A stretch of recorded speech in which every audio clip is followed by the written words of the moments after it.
S71 Olds project was originally Viking Blue, but we wanted to jazz it up a little with a rich color from the DuPont Hot Hues line. Bodyman Nathan Newberry helped us visualize the final color choice by spraying out a test panel.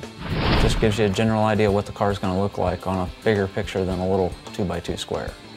We started with the fender to use as a test panel because it had some repairs that weren't quite up to standards. So we did some basic body work to get it nice and straight. Skim coated the whole panel with body filler, blocked it all down nice and straight, glaze coated it, blocked that all the way down to 150 just like we do the car. Then we primed it and blocked it with 600 wet in stages just like we do the car, so we know exactly what the finished product will end up looking like. I like the Hot Hues line. It shoots just like the DuPont system, which is real easy, user-friendly. If you forget a mix ratio, they're usually all on the cans. Most of their products are like 4:1:1 or 3:1:1, which means you use 3 parts primer, 1 part catalyst, and 1 part reducer, which is a real nice system because it makes it runny enough it'll actually flow out through the gun without being dry and sticky.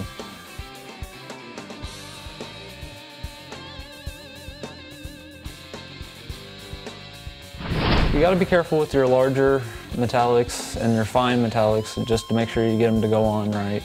If you find you're having a little bit, keep an eye on it as you're putting the coats, and if you notice something's not going on right, make small adjustments to your gun. Close or open the fan a little bit, change your air pressure a couple PSI. Now's the time to do it while you're on the test panel so you aren't making these mistakes on the car.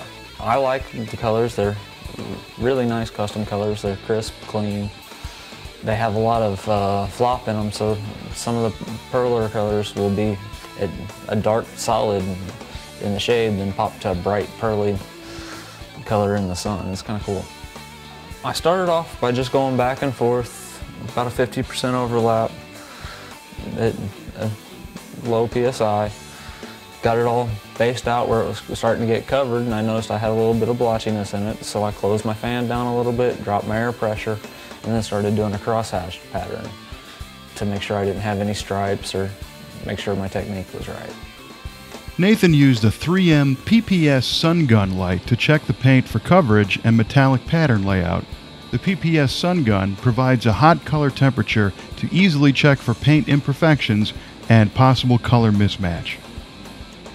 With a metallic color like this, if you do paint it in pieces, you want to be real critical about how your pattern was and your air pressure. Otherwise, you may get a difference from panel to panel. So for a beginning painter, I'd recommend painting it together. That way you have an even metallic from panel to panel. After we laid down the warp speed blue, we let it dry off real good so we know that when we taped on it, it wouldn't lift. And we started laying out the stripes that go around. That takes some time and patience, lots of patience to get that stuff to lay out right. For the test panel, we painted white over the blue, which made me think when we're on the car, it's going to be easier to lay out the graphics if I paint the white first, lay the graphics out, then paint the blue over the top of it, and then peel the tape. It's also one of those things, I did it on here, now I know that it's going to be easier to do it the other way on the car. Then after all that dried and was ready, we lifted all the tape and got ready and put the hot clear down. It's a real nice clear. It mixes up. It's another, I think, 3:1:1, or 3:1 to 30% ratio. So you have 3 parts clear to 1 part catalyst to 30% reducer, which gives you nice flow. We had a 1-2 tip in our gun, so we knew we had a small fluid tip. So I upped the air pressure just a little higher than you normally would spray clear, and started doing a little 75% overlap to minimize orange peel and to make sure it all laid out slick. We put the first coat on, waited till it was almost dry to the touch, then we put a second coat on just the same way. With one good gun, you can paint a car start to finish. Sealer, base, and clear. You just have to be thorough about cleaning it in between coats.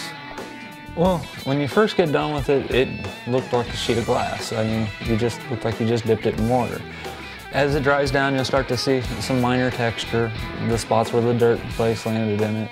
As long as you don't have anything major in it, your color's all right. Even if you get a small run, it can all be color sanded and buffed out. And with the 3M's Trizact system, it makes it really quick and convenient. You start off with their Trizact system with a piece of DA, 6-inch DA paper, and a squirt bottle. You squirt the panel down and go back and sand it with like a 1500 grit on a DA. And every so often take like a rubber squeegee and wipe it off just so you can see. And as you sand it, you'll see the little dirt nibs. It'll kind of make a circle around it. It's shiny. And once it all flattens out, you got a nice, smooth, even surface. It's a lot less effort. It goes a little faster.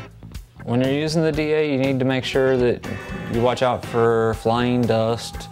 Keep rinsing your panel down every so often, rinsing your pad off. A little piece of dust will put little circle scratches all over there. You always have to be careful around your edges and stuff.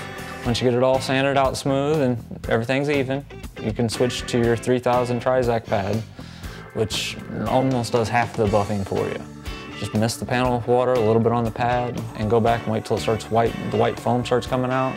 Then make about 6 passes. Make sure you go over every spot about 6 times with that thing. And when you're done, you'll see it. It'll look halfway polished, like just a semi-gloss almost.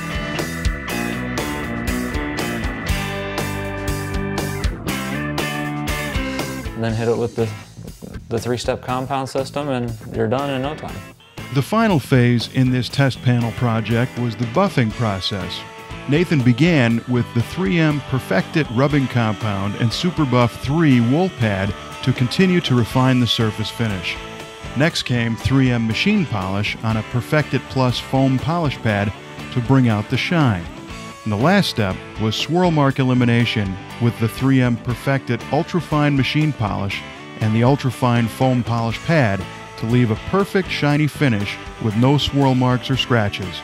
The Hot Hues Warp Speed Blue fender has a rich blue tone but really comes to life outdoors with its complex metallic pattern and subtle color shifts. We're really excited to see this color on the entire car.